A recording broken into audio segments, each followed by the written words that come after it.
Hello dear students, आज के lecture में अपन लोग बात करेंगे रेनबो फॉर्मेशन, इंद्रधनुष का बनना। आप सबको पता है कि rainbow formation it means Indradhanush normally rainy days बरसात के दिनों में बनता है। और अगर मैं सिंपल सी बात करूं तो रेनबो फॉर्मेशन एक तरीके से नेचर का सबसे अमेजिंग फेनोमेना होता है, जिसमें नॉर्मली जो व्हाइट लाइट होती है, क्योंकि नॉर्मली रेनी डेज में क्या होता है, जो टिनी वाटर ड्रॉपलेट्स होती है वो अपने एनवायरमेंट में होती है चारों तरफ, ठीक। और जैसे ही व्हाइट लाइट उस टिनी वाटर ड्रॉपलेट पर क्या होती है, इंसिडेंट होती है, तो फैक्ट है वहां पर एक तरीके से डिस्पर्सन का फेनोमेना होता है। और इस डिस्पर्सन के फेनोमेना की वजह से जो व्हाइट लाइट होती है वो अपने 7 कंपोनेंट कलर में क्या हो जाती है, स्प्लिट हो जाती है। आई बस में इट मींस जब इन छोटी पानी की बूंदों पे जब श्वेत प्रकाश आके गिरता है तो विक्षेपण के कारण जो ये श्वेत प्रकाश होता है ये अपने 7 अवयवी कलरों में क्या हो जाता है, विभक्त हो जाता है, ठीक। तो आज अपन यहां पे यही सीखेंगे कि किस तरीके से जब एक व्हाइट लाइट किसी एक टिनी वाटर ड्रॉपलेट मतलब एक छोटी पानी की बूंद से जब वो श्वेत प्रकाश गुजरता है तो वहां पर ऐसा क्या प्रोसेस होता है कि जो व्हाइट लाइट होती है वो अपने 7 कंपोनेंट कलर में 7 अवयवी कलरों में क्या हो जाती है, विभक्त हो जाती है। और ये चीज अपन पहले भी एक टॉपिक पहले भी पढ़ के आ चुके हैं प्रिज्म में, कि जैसे किसी प्रिज्म पर जब कोई श्वेत प्रकाश आके गिरता है, कोई व्हाइट लाइट आकर इंसिडेंट होती है, तो वो जो आपके पास व्हाइट लाइट होती है वो अपने 7 कंपोनेंट ऑफ कलर में क्या हो जाती है, स्प्लिट हो जाती है, 7 अवयवी कलरों में क्या हो जाती है, विभक्त हो जाती है। और उसके पीछे का रीजन अपन लोगों ने जो बात करी थी उसमें अपन लोगों ने देखा था कि उसके पीछे जो रीजन है वो होता है वेवलेंथ, तरंग दैर्ध्य। अलग अलग तरंग दैर्ध्य के लिए, डिफरेंट डिफरेंट वेवलेंथ के लिए जो मीडियम का रिफ्रैक्टिव इंडेक्स होता है, माध्यम का अपवर्तनांक होता है, वो भी अलग अलग होता है। और अपन लोगों ने बात की थी कि सबसे ज्यादा वेवलेंथ किसका होता है आप लोगों के पास, रेड कलर का होता है, और सबसे कम किसका होता है, वायलेट कलर का होता है। और आप सबको पता है कि अपने पास जो रिलेशन होता है रिफ्रैक्टिव इंडेक्स और वेवलेंथ का, वो एक दूसरे के इनवर्सली प्रोपोर्शनल होता है कि नहीं होता है। जिसकी वेवलेंथ सबसे ज्यादा उसका रिफ्रैक्टिव इंडेक्स अपवर्तनांक सबसे कम, जिसकी वेवलेंथ सबसे कम उसके लिए रिफ्रैक्टिव इंडेक्स अपवर्तनांक की वैल्यू सबसे ज्यादा। और ये रीजन था कि रेड कलर के लिए, ठीक है ना, अगर अपन यहाँ पे रेड कलर लिखते हैं और यहाँ पे वायलेट कलर लिखते हैं तो अपन क्या देखते हैं कि वायलेट कलर के लिए रिफ्रैक्टिव इंडेक्स अपवर्तनांक का मान क्या होगा, ज्यादा होगा।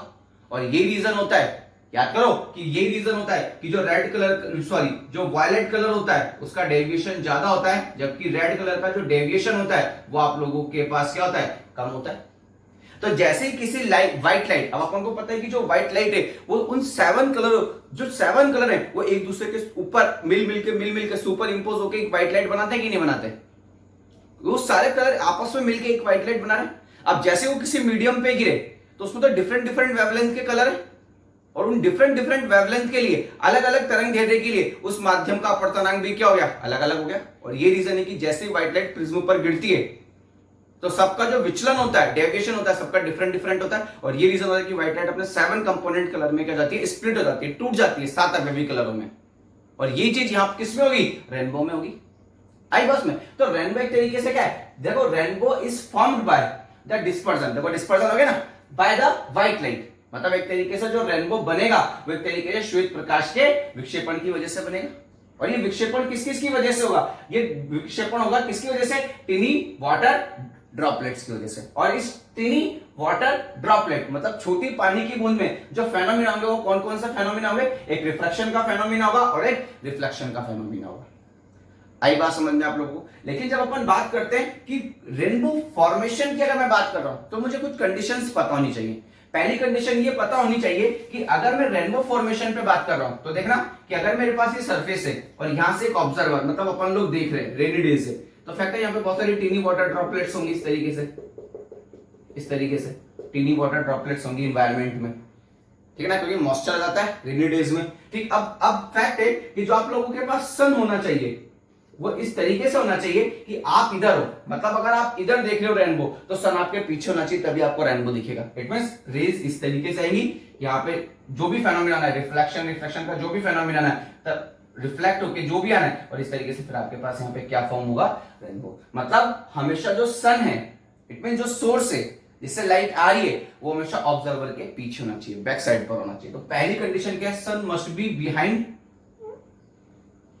ठीक ना, sun must be behind the back of the observer. ठीक है ना, कि जो सन है वो हमेशा ऑब्जर्वर के पीछे होना चाहिए। और सेकंड क्या होना चाहिए, rainbow can be observe during rain and after rain. ठीक है ना, ये तो फिक्स है कि आप लोगों को नॉर्मली रेनबो कब नजर आएगा, ठीक है ना, रेनी डेज में नजर आता है आप लोगों के पास। और अगर आप चाहें तो नॉर्मल ऐसे भी देख सकते हैं, ठीक है ना, जैसे शावर होता है, शावर अपन लोगों के पास, ठीक है ना, उसको आप धूप में लेके जाइए, ठीक है ना, बाहर लेके जाइए, सन मतलब जो बाहर अपना एनवायरनमेंट है वहां पे लेके जाइए, ठीक। और आप लोग क्या करिए, उस शावर को, उससे जो ड्रॉपलेट्स हैं उसको इस तरीके से आप ऊपर की तरफ छोड़िए और इस तरीके से रखना कि आप इस तरीके से देखें और सन आपके पीछे हो, और शावर को उस तरीके, किसी को एक को पकड़ा देना, शावर को इस तरीके से देखना।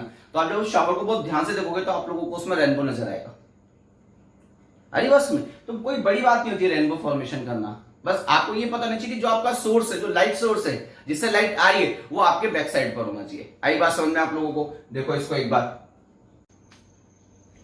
ठीक है बेटा। अब अपन रेनबो फॉर्मेशन देखते हैं कि किस तरीके से रेनबो फॉर्मेशन होता है।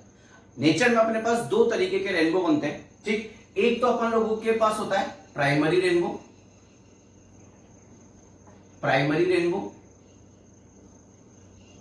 और एक मेरे पास होता है सेकेंडरी रेनबो, सेकेंडरी रेनबो, ठीक। अगर मैं प्राइमरी रेनबो की बात कर रहा हूं तो नॉर्मली प्राइमरी रेनबो में होता क्या है, प्राइमरी रेनबो में दो बार तो आप लोगों के पास क्या होगा, रिफ्रैक्शन होगा। एक जनरल बात अगर मैं करूं तो दो बार क्या होगा आप लोगों के पास, रिफ्रैक्शन होगा। As it is secondary rainbow की भी बात करता हूं तो दो बार यहां पर आप लोगों के पास क्या होगा, रिफ्रैक्शन होगा। आगे बात समझ में, ठीक। अगर मैं प्राइमरी रेनबो की बात करता हूं तो एक बार TIR होगा, एक बार क्या होगा आप लोगों के पास, TIR होगा, ठीक। और अगर मैं सेकेंडरी रेनबो की बात करता हूं तो यहां पर एक बार आप लोगों के पास, सॉरी यहां पे दो बार आप लोगों के पास क्या होगा, TIR होगा। आई बात समझ में आप लोगों को, ठीक। जो मेरे पास प्राइमरी रेनबो होता है, ठीक, इसके लिए अगर मैं बात करता हूं इसकी एंगुलर रेंज, एंगुलर रेंज पर अगर मैं बात करता हूं, ठीक, तो इसकी जो एंगुलर रेंज होती है वो आप लोगों के पास 42 डिग्री से 40 डिग्री होती है। इट मींस अगर मैं सिंपल सी बात करूं तो इसकी रेंज कितनी हो जाएगी आप लोगों के पास, 2 डिग्री। इट मींस जो अपन लोगों के पास प्राइमरी रेनबो होता है, प्राइमरी रेनबो के लिए अगर मैं बात करता हूं एंगुलर डिस्पर्जन की बात करता हूं, एंगुलर डिस्पर्जन की बात करता हूं, इट मींस कोणीय विक्षेपण की बात करता हूं। क्या था कोणीय विक्षेपण? कोणीय विक्षेपण यही तो था कि रेड कलर और वायलेट कलर के बीच का जो कोण बन रहा है, ठीक है ना, वही आप लोगों के पास क्या था, एक तरीके से कोणीय विक्षेपण था कि नहीं था। तो वो कोणीय विक्षेपण यहां पर आप लोगों के पास कितना होता है, एक तरीके से 2 डिग्री के आसपास होता है। जबकि अगर मैं बात करता हूं सेकेंडरी रेनबो के लिए, तो सेकेंडरी रेनबो की जो एंगुलर रेंज होती है, ठीक है ना, कहां से स्टार्ट होगा और कहां पे खत्म होगा, तो नॉर्मली वो 54 डिग्री से लेके 51 डिग्री तक होती है। तो फैक्ट है कि इसकी जो रेंज हो गई वो कितनी हो गई, 3 डिग्री की हो गई, ठीक। तो ऐसी कंडीशन पर अगर मैं बात करता हूं कि सेकेंडरी जो रेनबो होता है, इसका जो एंगुलर डिस्पर्जन होता है, इसका जो एंगुलर डिस्पर्जन होता है वो आप लोगों के पास कितना होता है, 3 डिग्री होता है। इट मींस वायलेट कलर, ठीक है ना, और जो रेड कलर है, लाल कलर है, उनके बीच में जो कोण है वो आप लोगों के पास कितना होगा, आप लोगों के पास 3 डिग्री होगा। ये चीज अभी आपको समझ में आ जाएगी, कोई बड़ी बात नहीं है, ठीक। अभी सब प्रैक्टिकल डेटा इसलिए अपन को डायरेक्ट याद रखना है। तो अपन जब भी प्राइमरी रेनबो की बात करेंगे तो दो बार तो रिफ्रैक्शन करवाएंगे और एक बार TIR करवाएंगे, जबकि सेकेंडरी रेनबो में अपन दो बार ही रिफ्रैक्शन करवाएंगे और दो बार ही अपन लोग क्या करवाएंगे, TIR, टोटल इंटरनल रिफ्लेक्शन करवाएंगे, पूर्ण आंतरिक परावर्तन करवाएंगे। आई बात में, तो अब अपन सबसे पहले बात करते हैं किसमें, प्राइमरी रेनबो पर बात करते हैं। तो देखना अब आप लोग, अपन सबसे पहले बात करते हैं प्राइमरी रेनबो पर। तो अपन सबसे पहले रेनबो की बात करने के लिए सबसे पहले अपन एक टीनी वाटर ड्रॉपलेट लेते हैं, ठीक है ना, क्या लेते हैं अपन, एक टीनी वाटर ड्रॉपलेट, एक छोटी सी पानी की बूंद लेते हैं, और इसको अपन किस शेप का मानते हैं, एक स्पेरिकल शेप का मानते हैं। किस शेप का मानते हैं अपन, एक स्पेरिकल शेप का मानते हैं। तो फैक्ट है इसका कोई ना कोई सेंटर यहां पर होगा। अब अपन इस पर क्या करते हैं, इस तरीके से एक व्हाइट लाइट इंसिडेंट करवाते हैं, एक व्हाइट लाइट अपन लोग इस पर इंसिडेंट करवाते हैं, इस तरीके से, इस तरीके से, ठीक है ना, जो कि आप लोगों के पास क्या है, सनलाइट है। अगर मैं सिंपल सी बात करूं तो अपन इसको बोल देते हैं इंसिडेंट व्हाइट लाइट। अफेक्ट है, अंदर तो पूरा वाटर है। अब जैसे ये इस इंटरफेस पर, अंतरापृष्ठ पर आके गिरी, इस लाइट को समझ में आ गया कुछ ना कुछ गड़बड़ हो गई। अब कुछ ना कुछ गड़बड़ होते ही, अब फैक्ट है कि ये यहाँ पे सबसे पहले जैसे अंतरापृष्ठ पे गिरती है, इंटरफेस पर गिरती है, सबसे पहले किसको ढूंढती है? नॉर्मल को, अभिलंब को। अब इसको अभिलंब कहां से मिलेगा? तो सेंटर से जो लाइन, अब आपको पता है स्फीयर कंसीडर करें, स्फीयर कंसीडर करें तो फैक्ट है सेंटर से जो भी लाइन इस सरफेस पर आके गिरेगी वो एक तरीके से नॉर्मल बनाएगी कि नहीं बनाएगी? इस तरीके से। तो ये हो गया नॉर्मल। अब फैक्ट है कि अगर जो अब आपके पास बाहर एयर है और अंदर क्या है आप लोगों के पास? वाटर, मतलब बाहर तो विरल माध्यम है और अगर अंदर सघन माध्यम है, तो ये रे किधर की तरफ बेंड होगी? टुवर्ड्स नॉर्मल बेंड होगी। अब जैसे ही नॉर्मल बेंड होगी तो ये व्हाइट लाइट तो 7 कंपोनेंट कलर से मिलकर बनी कि नहीं बनी है? और 7 कंपोनेंट कलर 7 अवयवी कलरों से मिलकर बनी है। तो फैक्ट है जो रेड कलर है उसका डेविएशन तो कम होगा, आगे बस में, जबकि जो वायलेट कलर है उसका डेविएशन, उसका विचलन क्या होगा? ज्यादा होगा। क्यों? क्योंकि माध्यम चेंज हो गया। और अलग अलग, अभी अपन थोड़ी देर पहले डिस्कस करके आए कि अलग अलग वेवलेंथ के लिए, ठीक है ना, जो रिफ्रैक्टिव इंडेक्स होता है, जो अपवर्तनांक होता है, वो भी अलग अलग होता है, ठीक। और यही रीजन होता है कि रेड कलर का डेविएशन कम होता है, जबकि वायलेट कलर का डेविएशन क्या होता है आप लोगों के पास? ज्यादा होता है। आई नहीं बात समझ में आप लोगों को? तो ऐसी कंडीशन पे रेड कलर का डेविएशन तो कम होगा, देखना अब आप लोग, रेड कलर का डेविएशन तो कम होगा, ठीक। और यहाँ पे ये ब्लू कलर है, मैं इसको एज ए वॉयलेट ट्रीट कर रहा हूं, और वॉयलेट कलर का डेविएशन थोड़ा सा ज्यादा होगा, इस तरीके से। आगे बात समझ में आप लोगों को?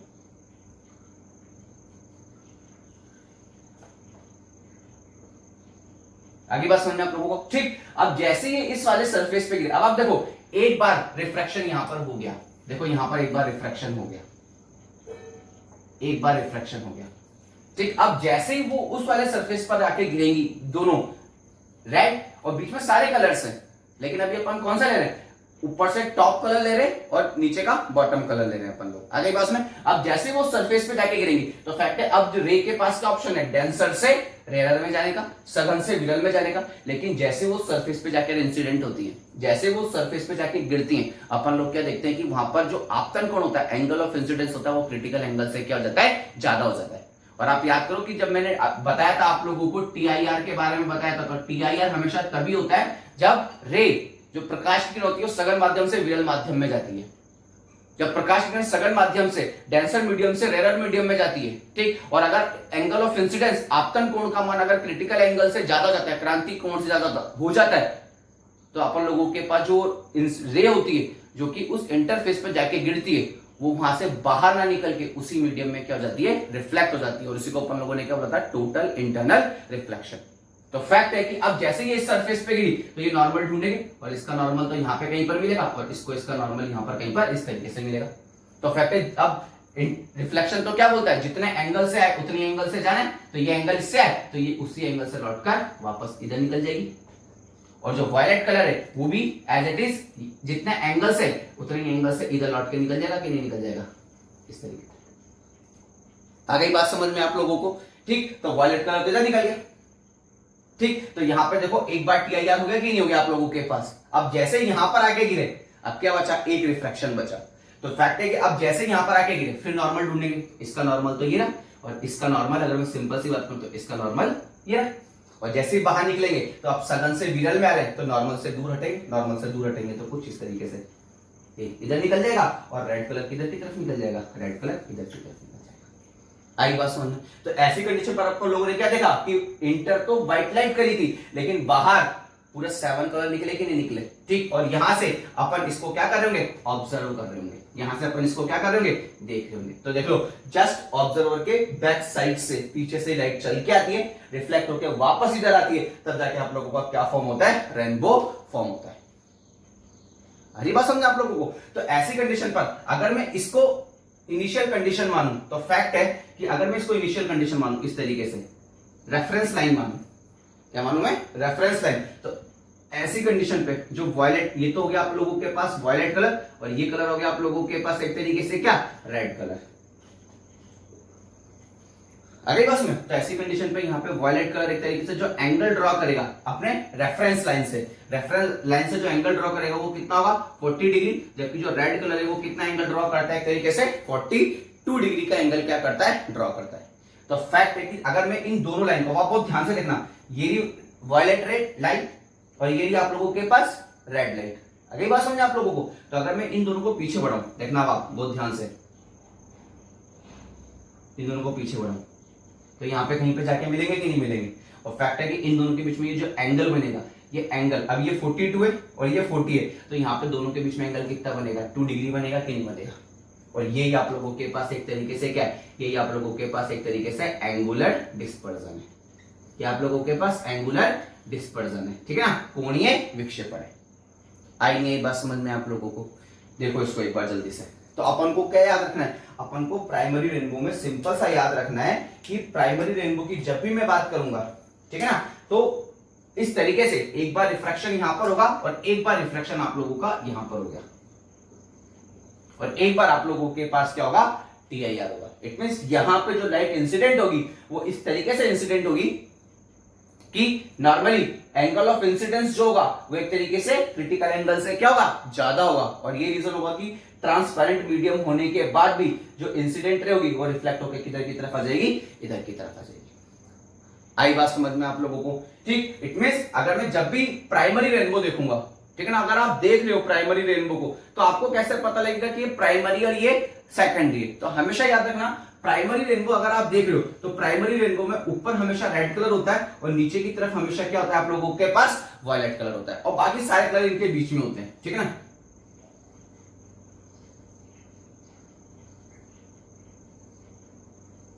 इस तरीके से, ठीक है ना। और ये पूरा का पूरा क्या बनता है, आप लोगों के पास विबक्यूआर बनता है। तो ऊपर अगर रेड कलर है और नीचे वायलेट कलर है, तो आप सब समझ जाना कि कौन सा है आप लोगों के पास प्राइमरी रेनबो। प्राइमरी रेनबो की जब भी बात करेंगे तो पहले रिफ्रैक्शन होगा, फिर TIR होगा, फिर वापस क्या होगा, रिफ्रैक्शन होगा। आई नहीं आई बस में, क्योंकि यहां से इंटर करी और यहां से बाहर निकली और बीच में 2 बार क्या हो गया, यहां पे 1 बार क्या हो गया, TIR हो गया।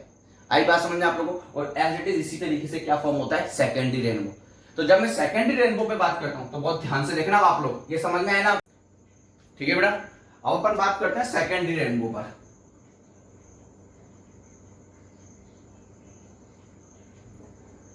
सेकेंडरी रेनबो, अब सेकेंडरी रेनबो में अपन लोगों के पास 2 बार तो क्या होगा, रिफ्रैक्शन होगा, और 2 बार ही अपन लोगों के पास क्या होगा, TIR, टोटल इंटरनल रिफ्लेक्शन, पूर्ण आंतरिक परावर्तन होगा। ठीक, इसमें किस तरीके से प्रोसेस होगा, पहले रिफ्लेक्शन होगा, फिर TIR होगा, फिर TIR होगा, फिर आप लोगों के पास क्या होगा, रिफ्लेक्शन होगा। ये तो एंट्री पॉइंट हो गया और ये एग्जिट पॉइंट हो गया, और बीच में 2 बार अपन लोगों के पास एक तरीके से क्या हो जाएगा, TIR होगा कि नहीं होगा। तो ऐसी कंडीशन पे देखना अब आप लोग कि किस तरीके से सेकेंडरी रेनबो क्या होता है अपन लोगों के पास फॉर्म होता है। तो एज इट इज यहां पर अपन क्या करते हैं, एक टीनी वाटर ड्रॉपलेट लेते हैं, ठीक है ना। अब एक रफ डायग्राम बनाते हैं अपन लोग, ठीक है। टीनी वाटर ड्रॉपलेट लेते हैं, ठीक, ये इसका सेंटर हो गया। अब एकदम रफ डायग्राम, ठीक, एक व्हाइट लाइट इस तरीके से इंसिडेंट होगी, ठीक है ना। ये अपन लोगों के पास एक तरीके से क्या हो गया, सनलाइट बोल देते हैं इसको, या फिर अगर मैं सिंपल सी बात करूं तो इसको अपन बोल देते हैं इंसिडेंट व्हाइट लाइट हो जाएगी। फैक्ट है, रेड कलर का डेविएशन कम होगा जबकि वॉयलेट कलर का डेविएशन सबसे ज्यादा होगा। ठीक, तो देखना अब आप लोग, रेड कलर का डेविएशन थोड़ा सा कम होगा, ठीक, जबकि वॉयलेट कलर का डेविएशन थोड़ा सा ज्यादा होगा। ठीक, ऊपर तो रेड हो गया, नीचे वायलेट हो गया। आगे बात समझ में आप लोगों को, ये रेड हो गया ऊपर अपन लोगों के पास। तो एक बार तो देखो, अगर मैं सिंपल सी बात करूं तो इस पॉइंट पर अपन लोगों के पास एक बार रिफ्लेक्शन हो गया कि नहीं हो गया।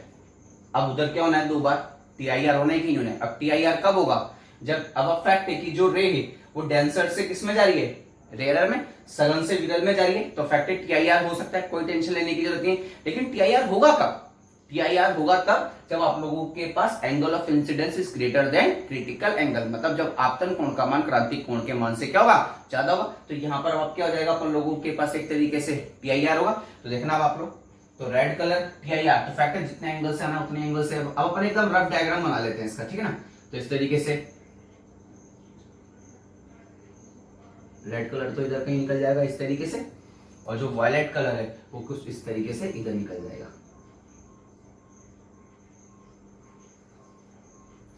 आगे बस में, तो एक बार टी आई आर अपन लोगों के पास यहां पर हो गया,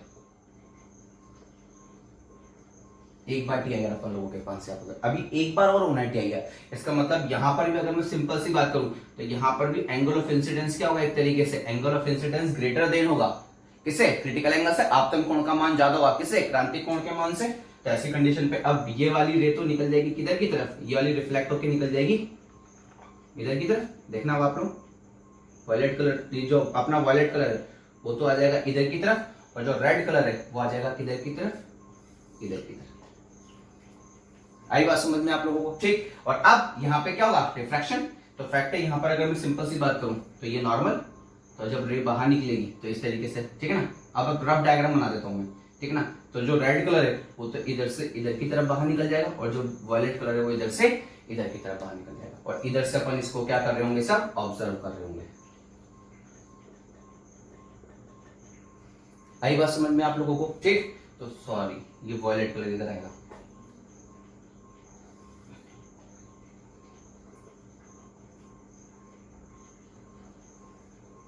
इस तरीके से, ठीक है। वायलेट कलर आ जाएगा आपके पास इधर, ठीक। तो अगर मैं इसको रेफरेंस लाइन मानता हूं, इसको रेफरेंस लाइन अगर मैं मानता हूं यहाँ पर इस तरीके से, ठीक। अगर इसको रेफरेंस लाइन इस तरीके से मानता हूं तो फैक्ट है ये वाला एंगल अब आप लोगों के पास बनेगा कितना, 51 डिग्री, और ये वाला एंगल आप लोगों के पास बनेगा कितना, 54 डिग्री। और ऊपर की तरफ आप लोगों के पास कौन सा कलर है यहाँ पे, रेड, और नीचे की तरफ यहाँ पर आप लोगों के पास एक तरीके से कौन आ गया, वायलेट कलर आ गया। आई बात समझ में आप लोगों को। तो फैक्ट है कि अगर मैं सिंपल सी बात करूं तो अगर मैं इन दोनों को पीछे बढ़ाऊं, देखना आप लोग, इन दोनों को पीछे बढ़ाऊं तो यहाँ पे कहीं पे जाके इस तरीके से दोनों के बीच में एंगल बनेगा, और ये जो एंगल बनेगा ये टोटल एंगल आप लोगों के पास कितना होगा, 3 डिग्री होगा कि नहीं होगा। और वहां पे कितना था, 2 डिग्री। क्यों, क्योंकि फैक्ट है वहां पे एक ही बार टी आई आर हुआ, तो जो डिस्पर्जन था वो हुआ तो सही लेकिन थोड़ा कम एंगल पर हुआ, लेकिन यहाँ पे 2 बार टी आई आर हुआ, मतलब जो रे है वो ज्यादा टाइम तक इस वाटर ड्रॉपलेट के अंदर रही। तो फैक्ट है जितने टाइम तक रहेगी उतना ज्यादा इसका डिस्पर्जन होगा कि नहीं होगा। और ये रीजन है कि यहाँ पे कितना हो गया, टोटल 3 डिग्री हुआ कि नहीं हुआ। और ये रीजन है कि जब अपन बात करते हैं सेकेंडरी रेनबो के लिए, तो जो एंगुलर डिस्पर्जन होता है, एंगुलर डिस्पर्जन होता है, ठीक है ना, कोणीय विक्षेपण होता है, उसकी वैल्यू आप लोगों के पास यहाँ पर कितनी होती है, आप लोगों के पास 3 डिग्री होती है। आई बात समझ में, ठीक। तो इस तरीके से अपन लोगों के पास सेकेंडरी रेनबो क्या होता है, आप लोगों के पास फॉर्म होता है, जिसमें आप लोगों के पास, जिसमें अपन लोग क्या नोटिस करते हैं, जिसमें 2 बार तो रिफ्लेक्शन होगा, एक बार इधर और एक बार इधर, और 2 बार अपन लोगों के पास क्या होगा, टी आई आर, एक बार इधर की तरफ और एक बार इधर की तरफ, ठीक है ना। ये एकदम अपन लोगों ने रफ डायग्राम बनाया बेटा, ठीक। तो इसमें अभी अपन ज्यादा टेंशन नहीं लेंगे, लेकिन मुझे यहाँ पर केवल शो करना था कि 2 बार तो रिफ्लेक्शन होगा और 2 बार अपन लोगों के पास एक तरीके से क्या होगा, टोटल इंटरनल रिफ्लेक्शन होगा, पूर्ण आंतरिक परावर्तन होगा।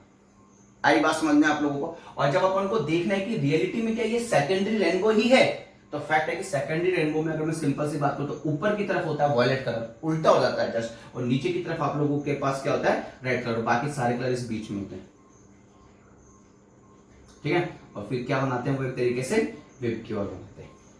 आई बात समझना आप लोगों को। तो हमेशा याद रखना कि अगर ऊपर की तरफ, ठीक है ना, जो भी इस तरीके से बन रहा है आप लोगों के पास रेनबो, अगर ऊपर की तरफ वायलेट है, नीचे की तरफ रेड है, इसका मतलब कौन सा रेनबो बन रहा है आप लोगों के पास, सेकेंडरी रेनबो। तो कोई पूछे सेकेंडरी रेनबो क्या होता है, तो बता देना कि 2 बार रिफ्लेक्शन होता है, 2 बार ही क्या होता है, टी आई आर होता है। लेकिन अगर सपोज इस तरीके का रेनबो बन रहा है जिसमें ऊपर की तरफ रेड है, नीचे की तरफ वायलेट है, तो बोल देना प्राइमरी रेनबो। प्राइमरी रेनबो मतलब जिसमें 2 बार तो रिफ्लेक्शन हुआ है, जबकि एक बार क्या हुआ है आप लोगों के पास, टी आई आर हुआ है। आई बस में अभी पूरा प्रैक्टिकल डेटा है बेटा, ठीक है ना। अब ऐसा होता है, अरे बस में अब अपन चाहे कि नहीं सर आप तो किसी फॉर्मूले के थ्रू इसको प्रूफ करके बताओ, तो कैसे, इस पॉसिबल नहीं है, ठीक है ना। ये सब प्रैक्टिकल डेटा होता है, प्रैक्टिकल कर करके, एक्सपेरिमेंट कर करके ये सारे डेटा इस तरीके से क्या किए जाते हैं, लिए जाते हैं। आई बात समझ में आप लोगों को। तो अपन को सिंपल सा याद रखना है कि प्राइमरी की जब भी बात करेंगे तो 2 बार रिफ्लेक्शन, एक बार टोटल इंटरनल रिफ्लेक्शन, और सेकेंडरी की बात करेंगे तो 2 बार ही रिफ्लेक्शन होगा और 2 बार ही आप लोगों के पास क्या होगा, टोटल इंटरनल रिफ्लेक्शन होगा, ठीक है ना। जब भी प्राइमरी रेनबो की बात करेंगे तो प्राइमरी रेनबो में क्या होता है, एंगुलर जो डिस्पर्जन होता है, कोणीय विक्षेपण होता है, वो 2 डिग्री होता है, जबकि सेकेंडरी में कितना होता है, 3 डिग्री होता है। आई बात में, ठीक। जब मैं प्राइमरी की बात करता हूं तो प्राइमरी में ऊपर रेड कलर होता है और नीचे वायलेट कलर होता है, ठीक है ना। जबकि सेकेंडरी में ऊपर वायलेट कलर होता है, नीचे की तरफ क्या होता है, रेड कलर होता है, क्योंकि वो कभी कभी डिफरेंस पूछ लेता है, या फिर कभी कभी वो क्या पूछ लेता है आप लोगों से, प्राइमरी और जो सेकेंडरी रेनबो है उनके डायग्राम इस तरीके से कि किस तरीके से आप उनके डायग्राम क्या करोगे, बनाओगे। वो डायग्राम आप लोगों को अच्छे से बनाने में चाहिए। अरे बात समझ में, देखो इसको अच्छे से एक बार।